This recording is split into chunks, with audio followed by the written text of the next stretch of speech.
Hi friends, అందరికీ ముందుగా సంక్రాంతి శుభాకాంక్షలండి. అందరూ అయితే పిండి వంటలు అయితే మొదలుపెట్టారా? నేనైతే మొదలుపెట్టానమాట. నేను చేయగా పొయ్యి మీద పిండి వంటలు చేద్దామని నేను మా అమ్మ వాళ్ళ ఇంటికి వస్తే నాతో పాటు నాకన్నా ముందే ఈ వర్షం కూడా ముందే వచ్చిందండి. చక్కగా పొయ్యి మీద వంట చేసుకుందామని చెప్పేసి నేను పొయ్యి దగ్గర బాండీ కూడా పెట్టి పొయ్యి మీద ఎదురు చూస్తుంటే ఆ వర్షం వచ్చి మొత్తం చెడగొట్టినట్టు పనిమంతులు పని చేస్తే పిచ్చుకలు వచ్చి పడేసినట్టుగా జరిగినాయి అనమాట. ఈ వర్షం మళ్ళీ కురిసింది 10 నిమిషాలే. నేనున్నా అంటే వచ్చి మొత్తం చెడగొట్టిందండి. అయినా ఆగేదే లేదు. ఎట్టా అయినా సరే కట్టెల పొయ్యి మీదే వంట చేయాలి, పిండి వంటలు అని చెప్పేసి నేనైతే ఫిక్స్ అయిపోయానమాట. ఇది మా అమ్మ వాళ్ళ ఇల్లు. ఏందక్క ఇది మా అమ్మ వాళ్ళ ఇల్లు అంటున్నావు, మొన్న చూపించావు కదా ఒకటి, అది కదా మీ అమ్మ వాళ్ళ ఇల్లు అనుకుంటున్నారా? నాకు ఒకళ్ళు కన్నవాళ్ళు, ఒకళ్ళు అయితే నన్ను పెంచుకుంది ఇంకొకళ్ళు అనమాట. మొన్న నేను చూపించింది నన్ను కన్నవాళ్ళు, ఇదేమో నన్ను పెంచుకున్న వాళ్ళు. అంటే నన్ను నా మేనమామ దత్తత తీసుకుని పెంచుకున్నారనమాట. అందుకని చెప్పేసి నాకు 2 అమ్మలు అనమాట, 2 నాన్నలు. నాకు 6 months ఉన్నప్పుడే వాళ్ళు తీసుకుని పెంచుకోవడం వల్ల నాకు అమ్మా నాన్న అంటే వీళ్ళే అని తెలుసు అనమాట. తర్వాత మధ్యలో నా కన్నోళ్ళ అమ్మా నాన్న అని తర్వాత తెలిసింది. కానీ నన్ను పెంచుకున్న తల్లి నా మీద పెంచే ప్రేమ అసలు ఇంత కూడా ఏనాడు తన కన్న బిడ్డ కాదు అన్న ఎప్పుడు ప్రవర్తించలేదన్నమాట. అంత ప్రేమ చూపించింది మా అమ్మ. నేను వచ్చేదలికి వాళ్ళ సండే అని నేను బుడ్డోడు వస్తున్నామని ఇంకా మా వరకు అయితే చికెన్ చేసింది అనమాట. మామూలుగా అయితే అమ్మ తినదు, నాన్న కూడా తినడు, నాన్నకి బాగోక తినడు అనమాట. ఇంకా మేము వస్తున్నామని ప్రత్యేకంగా నాన్న కూడా బియ్యం పట్టించి క్యాన్లో తీసుకొచ్చి అక్కడ పెట్టాడనమాట. ఇంకా అమ్మాయి వచ్చి సరేలేని అమ్మ వాళ్ళ ఇంటికి వెళ్ళి చేసుకుందామని చెప్పేసి కట్టెల పొయ్యి మీద నేను ఇంకా అక్కడ వర్షం పడిందిగా అంటే ఇంకా అమ్మ వచ్చి వరండాలో ఎందుకు ఇక్కడ ఇసుక పోసి పొయ్యి పెట్టుకుని చేసుకుందాంలే అని ఇంకా అమ్మ అయితే ఇసుక పోసిందనమాట. ఈమె నన్ను పెంచుకున్నమ్మ. ఎప్పుడు మళ్ళీ అమ్మకి ఇద్దరు అమ్మాయిలు ఉన్నా కూడా నాకు ఇచ్చిన ఇంపార్టెన్స్ వాళ్ళకు కూడా ఇవ్వదు. అంత ఏ భేదం లేకుండా అంత బాగా చూసిద్ది అనమాట. అంటారు కదా కన్న ప్రేమ కన్నా పెంచిన ప్రేమ ఎక్కువ అని చెప్పేసి. అసలు ఎంత నాకు కూడా ఎక్కువ, నాకు ఊహ తెలిసిన కాడ నుంచి ఈమె తల్లి అని తెలుసు కాబట్టి నాకు ఎక్కువ కూడా ఈమెదే ఉంటుంది అనమాట. ఎందుకంటే నేను అమ్మ అని పిలిచిందే తనని కదా మొదటిసారి. ఇంకా అందుకని చెప్పేసి ఇంకా ఆమె మీద నాకు ఎప్పుడు అత్త అని చెప్పేసి ఆ ఫీలింగ్ రాలేదు. ఇంకా ఆమె నాకు అదేంటి అట్లాగే చూసిద్ది కూడా. అటు మా అమ్మ మా నాన్న ఎంతలాగో వీళ్ళు కూడా అంత బాగా చూస్తారనమాట. ఇంకా పొయ్యి మీద పిండి వంటలు అయితే స్టార్ట్ చేసాము. ఇంకా పొయ్యి అయితే పెట్టేసాము. నాన్న కూడా కట్టెలు తీసుకొచ్చి అక్కడ పెట్టేశాడనమాట. ఇంకా పసుపు కుంకుమ వేసి ఒకసారి దేవుని తలుచుకుని ఇంకా అమ్మ అయితే వెనక్కి జరుగు, మళ్ళీ నేను కిరోసిన్ పోసి వెలిగిస్తాను, మళ్ళీ మంట వస్తుందని అమ్మ వెనక్కి జరుగు అంటుంది. ఇంకా ఇంతలోకి కొద్దిగా కిరోసిన్ పోసి పొయ్యి అయితే అంటించి ఇక దేవుని తలుచుకుని పొయ్యి అయితే అంటించామన్నమాట. అమ్మకి అసలు చాలా భయం అనమాట. వెనక్కి జరుగు మళ్ళీ ఏదైనా అవుతుంది అని అంటూ ఉంటుంది. లేకపోతే నేను వెలిగిస్తూ ఉండు అంది. లేదులేమో నేనే వెలిగిస్తానని చెప్పేసి వెలిగించాను అనమాట.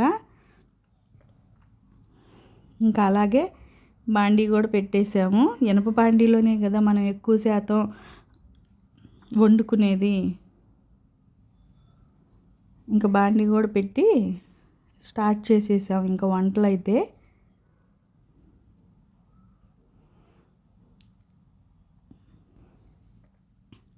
ఇంకా ఇంతలోకి ఇంకా సన్ఫ్లవర్ ఆయిలే తీసుకున్నామండి వంట చేయడానికి. ఇదైతేనే బాగుండిద్ది, చక్కగా నూనె కూడా ఎక్కువ పీల్చుకోకుండా ఉంటుంది అనమాట.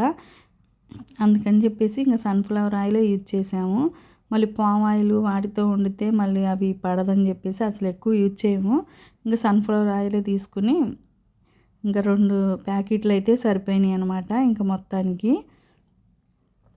ఇంక ఈ నూనె కాగేలోపు మనం పిండి కలుపుకోవచ్చు అని చెప్పేసి ఇక ఇంట్లోకి అయితే వచ్చి పిండి పోసాను అనమాట. ఇది చెక్కలకి చక్రాలకి రెండింటికి ఇక అదే పిండి అనమాట.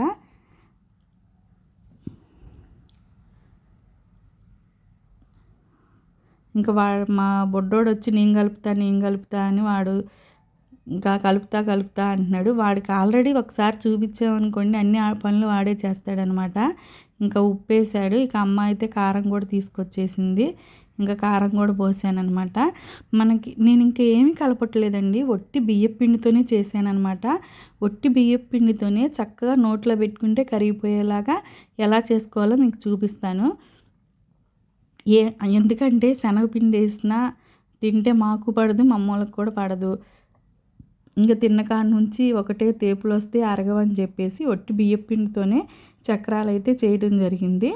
వాము వేసాను, ఉప్పు కారం వేసాను, తర్వాత నువ్వులు వేసుకుంటే చక్రాలు చాలా టేస్ట్గా ఉంటాయండి.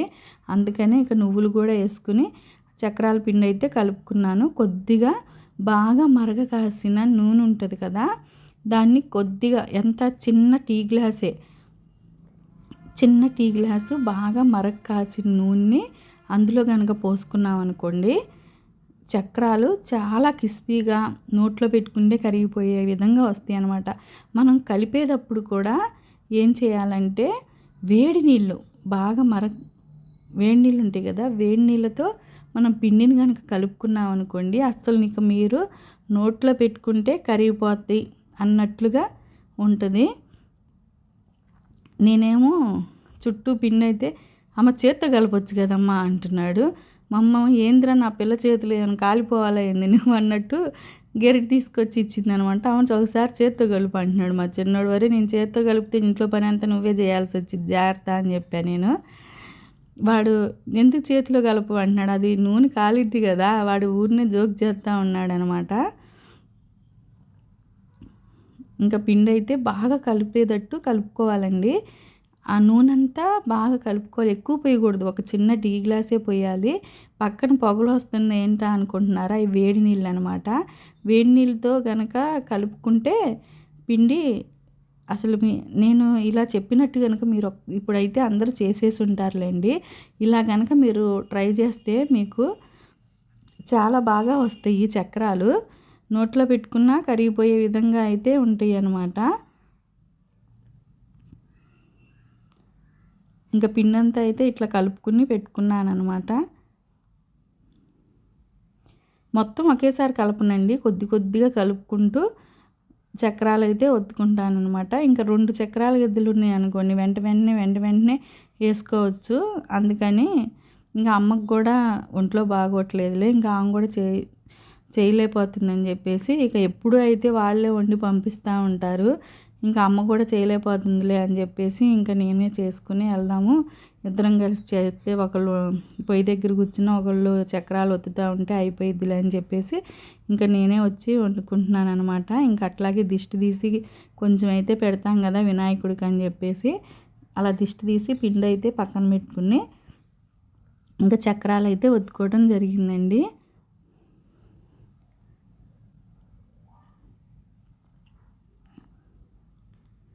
ఇనపయ్యే అనమాట, మనం పాతకాలంలో ఉపయోగించే ఈ చక్రాల గిద్దలే ఉపయోగిస్తున్నాను. ఇంకా నూనె అయితే బాగా కాగిపోయింది కదా, అది ఎక్కడొచ్చి పొయ్యిలో పడిద్దని అమ్మ కట్టిపొల్లలు 2 లాగేసేసింది అనమాట. ఇంకా అట్లాగే ఇక చక్రాలు అయితే బిగించేసేసాం. ఇంకా అట్లా అయితే విజయవంతంగా పూర్తి చేసామండి. ఇంకా ఒకసారి వీటిని చూపిస్తాను చూడండి. అసలు ఇక వీటిలో పట్టుకోగానే ఎంత క్రిస్పీగా ఉన్నాయో చూసారా, ఇరిగిపోతున్నాయి. అలా వచ్చిద్దనమాట. మనం ఏమీ కలపలేదు, ఒట్టి బియ్యం పిండిలోనే ఉప్పు కారం వేడి నూనె వేడి నీళ్ళు పెట్టి కలిపామన్నమాట. ఇక పిల్లి మమ్మోళ్ళు ఈ పిల్లి అంటే రోజు ఈ టయానికి అన్నానికి వస్తుంది అనమాట. ఇంకా నేను చక్రాలు చేస్తున్నాం కదా, పాపం దానికి అన్నం తినడానికి వీలు లేక ఇంటి చుట్టూ తిరుగుతూ ఉందన్నమాట. ఎట్టయితే చెక్కలు అయితే పూర్తి చేసేసామండి. ఇంకా సాయంత్రానికల్లా 6 అంతా కంప్లీట్ అయిపోయిందనమాట. 12 మొదలు పెడితే 6 మొత్తం అయితే కంప్లీట్ అయిపోయింది. ఇట్లాగే చెక్కలు కూడా చేసేసుకుని ఇంకా నేను కజ్జికాయలు కూడా చేశాను. ఆ కజ్జికాయలు కూడా ఎలా ప్రాసెస్ చేశానో వాటి గురించి కూడా చెప్తాను. నేను ఇంకా చక్రాలు కజ్జికాయలు చేసుకున్నాను అనమాట ఈ పండగకి. పిండి గట్టిగా ఏందో ఒత్తలేకపోతున్నా. ఇక నాకు చెయ్యి కూడా బాగా నొప్పి వస్తుంది అనమాట. చక్రాలు ఒత్తలేను, కానీ తప్పనిసరి పరిస్థితుల్లో మళ్ళీ పిల్లలు పండగ కదా తింటారులే అన్నట్టుగా ఇంకా చేయటం అయితే జరిగింది. అందుకని ఒత్తలేకపోతున్నానని మా వాడు నవ్వుతున్నాడు అనమాట. ఈ చెట్టుకి జాంకాయలు ఏమైనా ఉన్నాయేమో అని మా పిల్లలు ఎతుక్కునే పనిలో ఉన్నారు. ఆల్రెడీ ఒక కాయ కోసేసారనమాట. ఇంకా చక్రాలు అయిపోయినాయి. ఇంకా చెక్కలకైతే రెడీ చేసుకుంటున్నామండి. చెక్కలకు కూడా అంతే, చక్కగా నోట్లో పెట్టుకోగానే కరిగిపోయేలా రావాలి అంటే మాత్రం ఇలా కలుపుకోండి. ఇప్పుడు కాకపోయినా ఎప్పుడైనా చేసుకునేటప్పుడు పచ్చిపప్పు, పెసరపప్పు, కొద్దిగానే సగ్గుబియ్యం బాగా నానబెట్టుకుని అయితే వేసుకున్నాను అనమాట. ఎక్కువ ఉంటేనే పప్పులుగా చెక్కలు బాగుంటాయండి, నోటికి తగులుతా బాగుండిద్ది అనమాట. అందుకని చెప్పేసి కొద్దిగా ఎక్కువే నానబెట్టుకుని కలుపుకున్నాను. అలాగే అల్లం వెల్లుల్లి కాదండి, నేను చెప్పడం కన్ఫ్యూజ్ అయ్యా. పచ్చిమిరకాయ అల్లం పేస్ట్, ఇంకా కారం అయితే వేయను అనమాట. ఒట్టిగా పచ్చిమిరకాయ అల్లమే వేసాను. తర్వాత అమ్మ అప్పుడప్పుడే చేసిన వెన్న, ఇంకా కొద్దిగా మేగడ ఉంది అంటే ఇంకా అప్పుడప్పుడే చేసిన వెన్న కూడా, ఇంకా జీలకర్ర అన్నీ, ఇంకా కారం అంటూ వేయలేదనమాట చెక్కల్లో. ఇంకా అప్పుడప్పుడే అమ్మ మిక్సీ పట్టి ఇచ్చేసింది. అలాగే వెన్న కూడా చూసారుగా అప్పుడప్పుడే మేగడ చేసి ఇచ్చేసింది అనమాట. ఇంకా అది అట్లానే కలిపేసా. ఇంకా ఇట్లా వెన్న కలుపుకోవటం వల్ల ఇక నోట్లో వేసుకోగానే మనకి కరిగిపోతాయి కదా, ఇంకా నోట్లో వేసుకోగానే కరిగిపోయినాయి అనమాట. చాలా బాగా వస్తాయి ఇలా అయితే. పచ్చిమిరకాయ అల్లం పేస్ట్ కనుక వేసుకుంటే చెక్కలు బాగా వస్తాయి. కావాలంటే చూడండి. ఇదిగోండి చెక్కలు కూడా రెడీ అయిపోయినాయండి. ఈ సంవత్సరం ఈ విధంగా అయితే పిండి కొంచెం ఫస్ట్లో ఇబ్బంది పెట్టినా వర్షం వచ్చి చక్కగా సాఫీగా అయితే జరిగిపోయింది. ఇంకా అమ్మోళ్ళ ఇంటికాడ ఈ రెండు చేసుకుని ఇంటికైతే వచ్చేసాను అనమాట. ఇంక ఇవన్నీ సర్దుకుని క్యానుల్లో అమ్మాయి ఇంకా ఏటికై సర్ది పెట్టేసింది. ఇంకా సాయంత్రానికల్లా చక్కగా ఇంటికి వచ్చేసాం. ఇంకా ఇట్లా ఇదే కదండి చక్కగా తల్లిగారి ఇంటికి వెళ్ళి, అదిగాక నాకు ఇద్దరు ఉన్నారనమాట. ఇద్దరు తల్లుల ప్రేమకి నాకు ఎటువంటి లోటు ఉండదనమాట. అటు ఆ అమ్మ ఇటు ఈ అమ్మ ఏది కావాలన్నా వెంటనే తెచ్చిచ్చే నాన్న. అసలు ఇద్దరు కలిసి చాలా బాగా చూసుకుంటారనమాట. ఇద్దరు తల్లులు ఉండే అదృష్టం ఎవరికన్నా ఉంటుందా అనిపించిద్ది నాకైతే. ఇద్దరు సమానంగా అయితే ప్రేమను పంచుతారండి. ఇంతకన్నా భాగ్యం ఇంకేమన్నా ఉంటుందా చెప్పండి. ఇంకా ఇంటికి వచ్చేసి ఇంకా తెల్లారి కజ్జికాయలకైతే రెడీ చేసుకుంటున్నాను అనమాట. ఇక ఇది ఒక్కటి మాత్రం నా ఇంట్లో చేసుకుందాం స్వీట్ అని చెప్పేసి, రెండు హాటే కదా చేసింది, ఇంకా స్వీట్ ఏదైనా చేద్దామని చెప్పేసి కజ్జికాయలు అయితే, ఎందుకంటే మాకు అరిసెలు అవి ఏంటో పిల్లలు తినరు అనమాట. మేము ఎక్కువగా తినము, ఏదో ఒకటి రెండు అంటే. ఈ కజ్జికాయలు అనుకోండి తింటారు. మళ్ళీ కజ్జికాయల్లో శనగపప్పు మళ్ళీ రవ్వ అలా చేయనండి, కొంచెం హెల్తీగా ఉండాలని చెప్పేసి నువ్వులు, ఎండు కొబ్బరి, అట్లాగే వేరుశెనగ గుళ్ళుని చూపించాను కదా, దాన్ని ఇట్లా కచ్చాబిచ్చాగా పొడి చేసుకుని మళ్ళీ బెల్లం చూపించింది కాదులేండి ఇంకా వేసాను అనమాట. అన్నీ అర కేజీ తీసుకుని, నువ్వులు 1/4 కేజీ తీసుకున్న, వేరుశెనగ గుళ్ళు 1/2 కేజీ తీసుకున్న, కొబ్బరి 1/4 కేజీ తీసుకున్న, బెల్లం 1/2 కేజీ తీసుకున్న, ఇవన్నీ మిక్సీ బట్టి కలిపేసి తర్వాత ఇలా అయితే తయారు చేసుకున్నానండి. దీని కజ్జికాయలకి ఒక్కలమే కూడా చేసుకోవచ్చు. ఇదిగోండి ఈ విధంగా నేను ఒక్కదాన్నే ఒక పక్క ఒత్తుకుని ఒక 20-25 అలా చేసుకుని పక్కన పెట్టుకుని కాల్ చేసుకుని, మళ్ళీ ఒక 25 చేసుకుని కాల్ చేసుకుని పక్కన పెట్టుకున్నా. ఖచ్చితంగా నాకు కేజీ అయితే చేసుకున్నాను. కేజీకి 60 కజ్జికాయలు అయితే ఖచ్చితంగా అయినాయండి. నాకు కేజీకి 60 అయినాయి అనమాట. చక్కగా దాని చుట్టూ నీళ్ళతడి చేసుకుంటా ఇట్లా ఒక్కోటి నేనే చేసుకున్నాను అనమాట. ప్రశాంతంగా కజ్జికాయలు కూడా పూర్తి చేసుకున్నానండి. మీరందరూ పిండి వంటలు ఏం చేసుకున్నారో ఖచ్చితంగా కామెంట్ చేయండి. నా వీడియో నచ్చితే లైక్ చేయండి, షేర్ చేయండి, సబ్స్క్రైబ్ చేయండి. నాలాగే ఎవరు మిమ్మల్ని కూడా ఇట్లాగే ఎవరో ఒకరు పెంచుకునే ఉంటారు కదా, అట్లా మీకు కూడా కన్న ప్రేమ కన్నా పెంచిన ప్రేమ ఎక్కువ ఉంటారు కదా, ఇలా పెంచిన తల్లి మీలో ఈ వీడియో చూసేలో ఎవరికన్నా ఉంటే ఖచ్చితంగా కామెంట్ చేయండి. ఈ విధంగా అయితే కజ్జికాయలు అయితే తయారు చేసుకున్నా. ఇంకా ఈ పండక్కి పిండి వంటలు అయితే రెడీ అయిపోయినాయి అనమాట. ఇక ఈ సంవత్సరానికైతే ఈ 3 అయితే తయారు చేసుకున్నానండి. మీ అందరికి కనుక నా వీడియో నచ్చితే లైక్ చేయండి, షేర్ చేయండి, సబ్స్క్రైబ్ చేయండి. నేను చెప్పినట్లు కామెంట్ అయితే చేయండి. మా కజ్జికాయలు కూడా చక్కగా పొంగుతా చాలా బాగా అయితే వచ్చినాయి అనమాట. ఎందుకంటే దీంట్లో నేను చక్కగా నువ్వులు, వేరుశెనగపప్పు, ఎండు కొబ్బరి, బెల్లం, ఇలాచి ఈ 4 ఉపయోగించాను.